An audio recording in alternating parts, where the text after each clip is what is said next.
मुझे भी हमारे टीचर ने, जब मैं 3rd में थी तब बताई थी बात। अब मैं अपने बैच में अपने स्टूडेंट्स को बताती हूँ। रविंदर कौर नाम था उन मैम का, बहुत अच्छे ढंग से उन्होंने समझाया था और वो मेरी लाइफ की पहली टीचर थी जिन्होंने हमें चीजों को आसान बनाना बताया कि आसान कैसे बनाते हैं। तो उन्होंने हमें बोर्ड पे बना के दिखाया, 3rd क्लास में थी तब मैं, 8 साल का बच्चा, कि हमारा दिमाग जो है ना एक ऐसे कबर्ड है, एक अलमारी, एक बक्सा मान लो।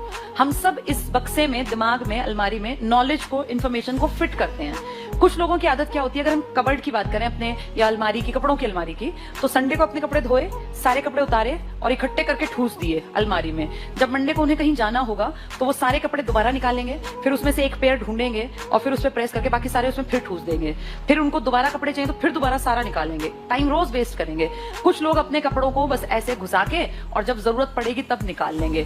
फिर जब वो कपड़े निकालते हैं तो उनकी दुगनी मेहनत लगती है, क्योंकि इन कपड़ों में इतनी सिलवटें पड़ गई हैं कि उसको प्रेस में टाइम लगेगा। ये इन्फॉर्मेशन भी होती है जो सिर्फ पढ़ते जाते हैं, पढ़ते जाते हैं, पढ़ते जाते हैं। दिमाग में इन्फॉर्मेशन इतनी घुसा ली कि एग्जाम में याद ही नहीं आएगा कि मैंने पढ़ा क्या था। एक बार सुना नहीं ऐसा कि आता तो था पर एग्जाम में याद नहीं आया, ऐसे सेट की थी इन्फॉर्मेशन। दूसरे लोग होते हैं सलीकेदार, वो संडे को अपने कपड़े धोए, शाम को उतारे, हर कपड़े को तभी प्रेस कर दिया। टाइम तो लगना ही है, लेकिन वो रोज रोज टाइम देने से अच्छा एक दिन मेहनत कर ली, थोड़ा टाइम लगा के सारे कपड़े सिस्टमैटिक अपनी अलमीरा में सेट कर लिए।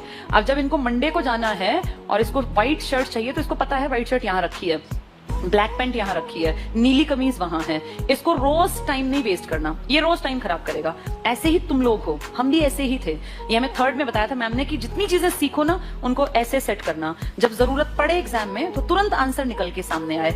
ऐसा ना हो कि मैंने पढ़ तो रखा है यार पर मेरी याद नहीं आ रहा, मुझे याद नहीं आ रहा कि कहाँ था ये, लेकिन मैंने पढ़ा जरूर है। ये इस तरह के लोग होते हैं। जब आपने पढ़ लिया तो ऐसा पढ़ो कि निकला आंसर सामने आ गया। अगर महाराष्ट्र की सीट याद है 48 है तो दूसरा थॉट देना ही नहीं, वहां तुम पढ़ो 42, फिर सोचो पता नहीं थी कि नहीं थी, 48, 49, दिमाग एकदम से बोले हा 48 सीट 4 8। जिस दिन तुम ये सीख गए ना कि आंसर कहाँ है, हर एक ऑप्शन नहीं पढ़ना, मेरी नजर ही आंसर ढूंढ रही है, उस दिन सिलेक्शन होगा। अगर तुम चारों पढ़ के विचार करते हो ना तो अभी बहुत ज्यादा तैयारी की जरूरत है और अभी तो तुम्हारा वही हालत होगी क्योंकि तुम इनिशियल पर हो। तो ये सिस्टम होता है और ये चीजें कब आती हैं, जब कोई हमें ट्रिक्स बता दे। अब मैंने तुम्हें पूरे देश की 543 सीटों का तरीका बताया, तो इस तरीके में क्या हुआ, चीजें ऐसे बैठ गई दिमाग में।